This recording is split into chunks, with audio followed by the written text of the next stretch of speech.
पहले देखिए, राजा उसके पिता के पास गया, परशुराम के पिता के पास, जमदग्नि के पास। जमदग्नि ने सेना सहित राजा का स्वागत किया, लेकिन जबरदस्ती जमदग्नि ऋषि की गाय खोल करके ले गया अपने राज्य में। परशुराम गाय वापस लेने गए तो सैनिकों को आज्ञा दी, इसको पकड़ करके मार डालो। तब परशुराम ने परसा उठाया, अन्याय के विरुद्ध आवाज उठाई थी। एक दुष्ट राजा को परशुराम ने दंड दिया था, लेकिन फिर भी पिता कहते, बेटा तुमने पाप किया, ब्राह्मण को हथियार नहीं उठाना चाहिए, तुम तीर्थों में जाकर इस पाप का प्रायश्चित करो। परशुराम जी ने ऐसे ही किया। एक दिन परशुराम जी की माता रेणुका जी गंगा किनारे स्नान करने गई, वहां से देर हो गई, हवन का समय निकल गया, वो डर के मारे हाथ जोड़कर खड़ी हो। मुनि ने अपने पुत्रों से उसे मारने के लिए कहा, परंतु किसी पुत्र ने उनकी आज्ञा का पालन नहीं किया। परशुराम जी ने माता का सिर काट दिया, क्योंकि उन्हें पिता के योग और तपस्या के प्रभाव का पता था। महर्षि जमदग्नि ने प्रसन्न होकर परशुराम जी को वर मांगने के लिए कहा। परशुराम जी ने कहा, मेरी माता जीवित हो जाए और उसे ये भी ध्यान ना रहे कि क्या हुआ था क्या नहीं हुआ।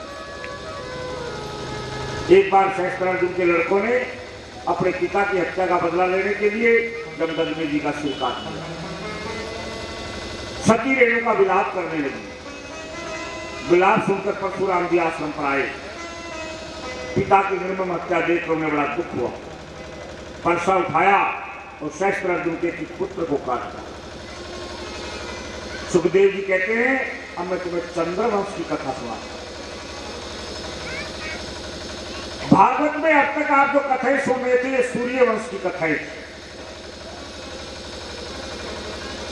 नारायण के पुत्र ब्रह्मा जी, ब्रह्मा जी के पुत्र अत्रि, अत्रि के पुत्र चंद्रमा, चंद्रमा के पुत्र बुध, बुध के पुत्र पुरुरवा, पुरुरवा के 6 पुत्र हुए। इन्हीं के वंश में हुए राजा गाधी। इनके कोई पुत्र नहीं था, केवल एक पुत्री थी, नाम था सत्यवती। इनका विवाह ऋचक ऋषि के साथ हुआ था। गाधी बिना पुत्र के दुखी रहते थे। वे अपनी पत्नी से बोले, मेरे दामाद बहुत योग्य हैं, तुम उनसे कहो कोई ऐसी दवा दो जिससे हमारे घर एक पुत्र उत्पन्न हो जाए। मुझे कहने में संकोच लगता है। ऋषि ने 2 प्रकार की दवा बनाई, एक सास के लिए, एक पत्नी के लिए। दवा की अदला बदली हो गई। पत्नी की दवा सास ने खा ली, सास की दवा पत्नी ने खा ली। सास का पुत्र हुआ विश्वामित्र और पत्नी का पुत्र हुआ जमदग्नि। विश्वामित्र के वंश में हुए राजा नहुस। नहुस के पुत्र हुए ययाति। उनका विवाह शुक्राचार्य की पुत्री देवयानी के साथ हुआ। उन्हीं देवयानी का पुत्र था यदु। इनके नाम पर यदुवंश चला। इसी वंश में भगवान श्री कृष्ण का अवतार हुआ। परीक्षित बोले, महाराज देवयानी तो ब्राह्मण की पुत्री थी, राजा ययाति क्षत्रिय थे, इनका विवाह कैसे हो गया? सुखदेव जी बोले, राजन, राजा विष्णुवा की लड़की शर्मिष्ठा देवयानी की सहेली थी। भूल से एक बार जल्दी में उसने देवयानी के कपड़े पहन लिए। देवयानी ने उसको बहुत भला बुरा कहा। शर्मिष्ठा ने उसे धक्का दे दिया। पास में कुआं था, वो उसमें गिर पड़ी। राजा ययाति उधर से निकल रहे थे, उन्होंने देवयानी को कुएं से बाहर निकाल दिया। देवयानी ने शुक्राचार्य से कहकर ययाति से विवाह कर दिया। दंड स्वरूप शर्मिष्ठा को दासी बनकर आना पड़ा। दंड स्वरूप शर्मिष्ठा को दासी बनकर आना पड़ा। राजा जानते थे देवयानी ब्राह्मण की पुत्री है, दासी राजकुमारी है। राजा ने गुप्त रूप से दासी को भी पत्नी स्वीकार कर। शुक्राचार्य को यह अच्छा नहीं लगा। उसने याति को वृद्ध होने का श्राप दे दिया। देखते देखते राजा याति युवक से वृद्ध बन गए। वे अपनी इस वृद्धता को देखकर रोने लगे। वे कहने लगे, मैंने शास्त्र की आज्ञा का पालन किया, जानबूझकर कोई गलती नहीं की। वे शुक्राचार्य के सामने कहने लगे, इस श्राप से आपकी लड़की को भी कष्ट होगा। शुक्राचार्य बोले, यदि आपका कोई पुत्र अपनी जवानी आपको दे दे तो आप फिर युवा हो सकते। सबसे छोटे पुत्र ने अपनी जवानी दे दी, परंतु बाद में राजा याति को बड़ा पश्चाताप हुआ। वो कहने लगे, न जातु कामे काम नाम उपभोगेन सामयति हविषा कृष्ण वक्त्रमेवा भूय एव विवर्धति। विषयों के उपभोग करते रहने से काम वासना कभी शांत नहीं होती। जैसे अग्नि में घी डालने पर आग और भड़कती है, वैसे भोग भोगते रहने से वासना बढ़ती जाती है। मानव का शरीर बुरा हो जाता है, परंतु वासना कभी बुरी नहीं होती। थोड़ा सा शुक्राचार्य के जीवन के बारे में समझ लो। आपने शुक्राचार्य जी का नाम सुना है, लेकिन शुक्राचार्य थे कौन, इसके बारे में बहुत ही कम लोग जानते हैं। देखिए,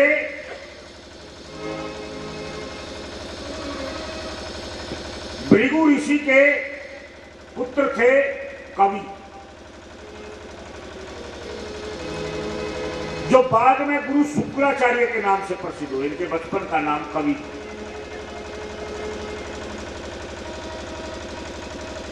और अंगिरा ऋषि के पुत्र थे जीव, जो बाद में देवगुरु बृहस्पति के नाम से प्रसिद्ध। बृहस्पति के बचपन का नाम जीव था। शुक्राचार्य के बचपन का नाम कवि था।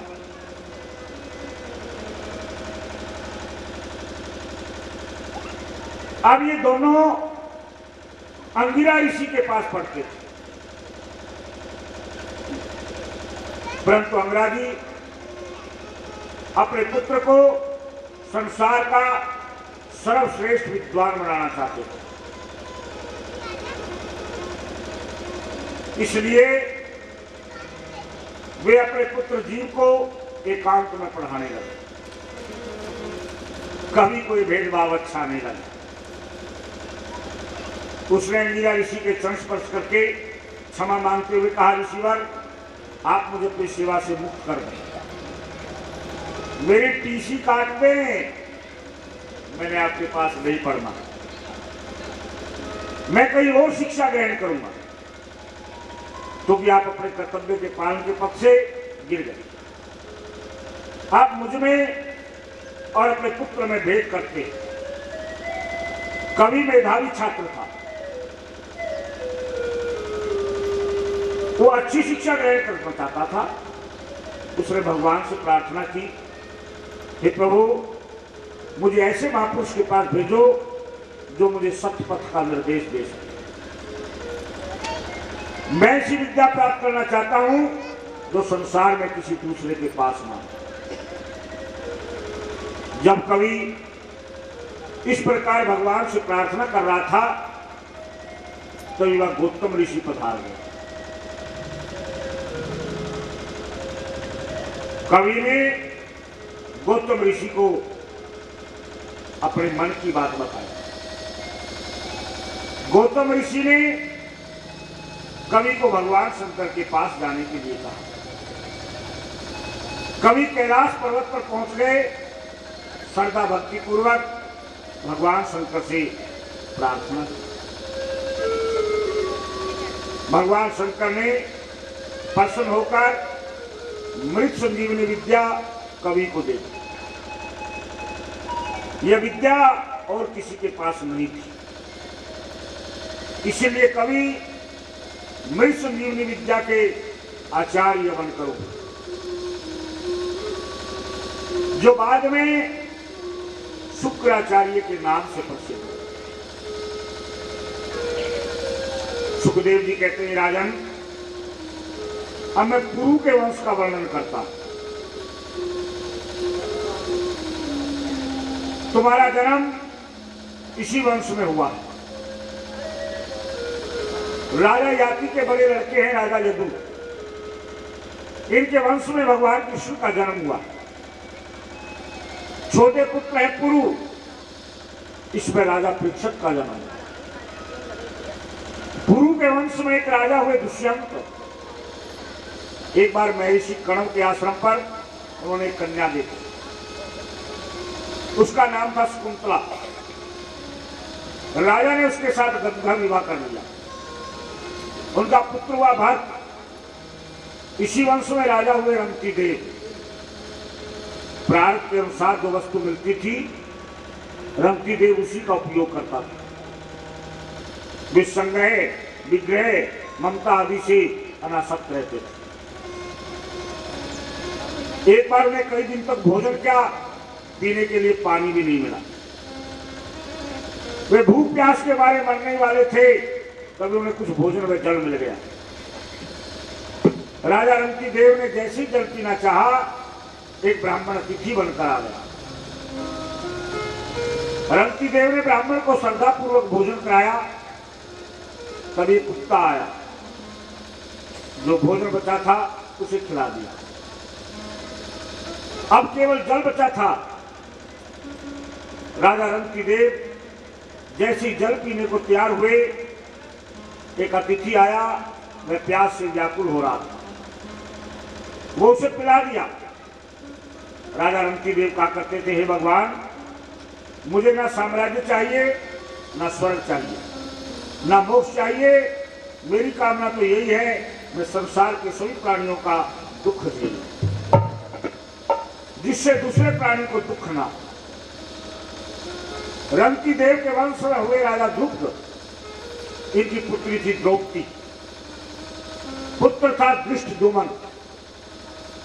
ये सब पांचाल कहलाए। परीक्षित, राजा प्रदीप के 3 पुत्र थे, देवापी, शांतनु, वहानीक। शांतनु के बड़े पुत्र थे देवव्रत। प्रतिज्ञा करने के कारण भीष्म के नाम से प्रसिद्ध हुए। शांतनु ने दूसरा विवाह किया। उनके 2 पुत्र हुए, चित्रवीर्य और विचित्रवीर्य। इनके धृतराष्ट्र व पांडु 2 पुत्र हुए। धृतराष्ट्र के 100 पुत्र हुए, पांडु के 5 पुत्र हुए। पांडु का पुत्र अर्जुन, अर्जुन का पुत्र अभिमन्यु और अभिमन्यु के पुत्र हैं आ। इस प्रकार से सुखदेव जी महाराज ने राजा परीक्षित को सूर्यवंश और चंद्रवंश, दोनों वंशों का संपूर्ण वर्णन, यानी कि राजा परीक्षित तक की कथा सुना। प्रिय तेशीजनों, राजा परीक्षित सुखदेव जी से निवेदन करते हैं, हे मुनि श्रेष्ठ, आपने सूर्यवंश, चंद्रवंश, यदुवंश के राजाओं का वर्णन किया।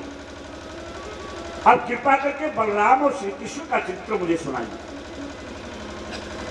श्री कृष्ण समस्त प्राणियों के जीवन दाता है, सर्वात्मा है। यदि मेरी माता भगवान श्री कृष्ण की शरण में नहीं जाती, तो अश्वत्थामा के ब्रह्मास्त्र से मेरा शरीर जल जाता। भगवान श्री कृष्ण ने मेरी सुदर्शन चक्कर से गर्भ में रक्षा की। आप उनकी ऐश्वर्य ये मधुर मधुर गाथाओं का वर्णन करो।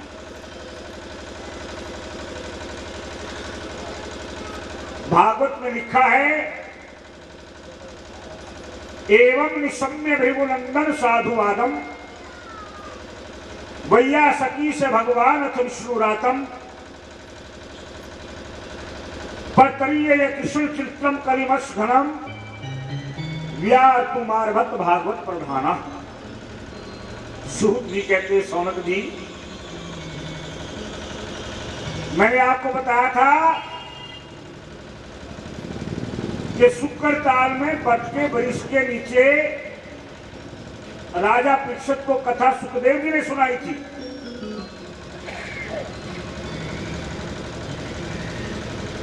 यही कथा सूत जी ने नैमिषारण्य तीर्थ में शौनक आदि ऋषियों को सुनाई थी। यही कथा सनक सनंदन शरद संतपाल आदि भाइयों ने नारद जी को आंदवन में हरिद्वार में सुनाई थी। यही कथा नारायण जी ने ब्रह्मा जी को सुनाई थी। ब्रह्मा जी ने यही कथा नारद जी को सुनाई। नारद जी ने कथा व्यास जी को सुनाई।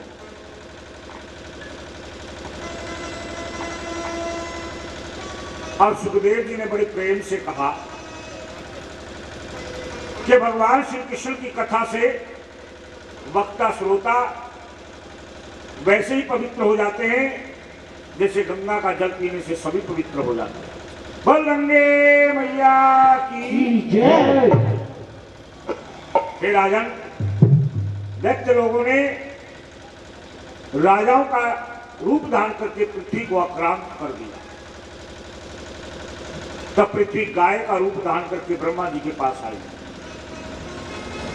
ब्रह्मा जी ने पृथ्वी से कहा, तुम्हारे दुख का भगवान को पता है।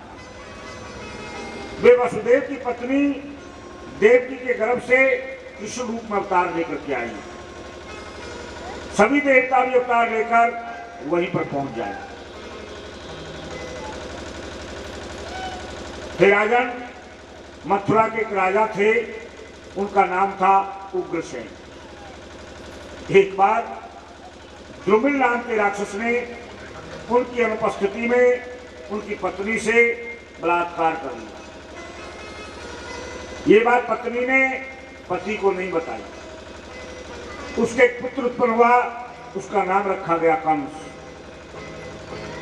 कंस की एक चचेरी बहन थी देवकी। देवकी का विवाह वसुदेव जी के साथ हुआ था। जब वसुदेव जी देवकी को विदा कराकर ले जा रहे थे, तभी एक आकाशवाणी हुई, हे कंस, तू जिस देवकी को विदा करा रहे हो उसका 8वां गर्भ तुम्हारा काल है। कंस ने जैसी ही आकाशवाणी सुनी, वह तलवार लेकर देवकी की हत्या करने के लिए तैयार हो गए। देवकी मेरे काल को जन्म देगी, मैं देवकी को ही जीवित नहीं छोड़ूंगा। तब मेरा काल कहां से पैदा होगा। कंस ने देवकी के केश पकड़कर रथ से नीचे खींच लिया। वसुदेव जी ने कंस के तलवार वाले हाथ को पकड़ लिया और कहने लगे, सलाग निये गुणे सुरई भवान भोज यश करह सै कथम भगनी भन्यात स्त्रिय बुद्ध पर्वणि। हे राजन, आप जैसा यशस्वी, आप जैसा पराक्रमी एक नारी को तलवार से मारे, ये शोभा की बात नहीं। नारी मारने योग्य नहीं होती। फिर ये आपकी बहन है। कंस बोला, आपने आकाशवाणी नहीं सुनी? देवकी का 8वां गर्भ मेरा काल होगा। क्या काल को जन्म देने वाली को छोड़ना समझदारी है? वसुदेव जी ने कहा, हे कंस, संसार की हर वस्तु झूठी है। यदि कोई सत्य वस्तु है तो है मौत। मृत्यु के अतिरिक्त यहां पर और कोई सच्चाई नहीं। क्या देवकी की हत्या करके तुम अमर हो जाओगे? फिर तुम्हें देवकी से तो कोई भय नहीं, भय तो देवकी की संतान से है। मैं देवकी की संतान आपको सौंपता रहूंगा, आप देवकी को छोड़ दो। कंस ने कहा, चलो छोड़ दिया, परंतु आपको कारागार में रहना पड़ेगा। कंस ने देवकी और वसुदेव जी को जेल में डाल दिया। वसुदेव जी की बड़ी पत्नी है रोहिणी, वह यशोदा की सहेली है, इसलिए वो अधिकतर गोकुल में रहती है। वसुदेव जी की अन्य पत्नियां अपने ससुर के पास रहती है। वसुदेव जी के प्रथम पुत्र उत्पन्न हुआ, उसका नाम रखा कीर्तिमान। कंस ने उसे मार दिया। कंस ने एक एक करके देवकी के 6 पुत्र मार दिए। 7वां बालक गर्भ में आया। नारायण ने सोचा है तो शेषनाग है, उत्पन्न होते ही कंस इसे मार देगा। प्रभु ने योग माया को बुलाया और कहा, देवकी के गर्भ में जो 7वां बालक है इसे रोहिणी के गर्भ में स्थापित कर दो। योग माया ने ऐसा ही कर दिया। उसने गोकुल में जन्म ले लिया। कंस ने सैनिकों से पूछा, क्यों 7वें गर्भ का क्या हुआ? सैनिकों ने कहा, 7वां गर्भ में ही नष्ट हो गया, गर्भपात हो गया। कंस ने कहा, अच्छा हुआ मर गया, हमें मारना नहीं पड़ा। जब 8वां बालक गर्भ में आया, कंस ने सभी सैनिकों को सावधान कर दिया, देखो मेरा काल आ रहा है। सैनिक बोले, चिंता मत करो, हम जागते रहते हैं, जैसे ही उत्पन्न होगा तुरंत समाचार देंगे। सुखदेव जी कहते हैं, परीक्षित, अपने प्राणों का पोषण करने वाला मानव अपने स्वार्थ के लिए माता पिता, भाई बंधु व अपने अत्यंत हितैषी इष्ट मित्रों के लिए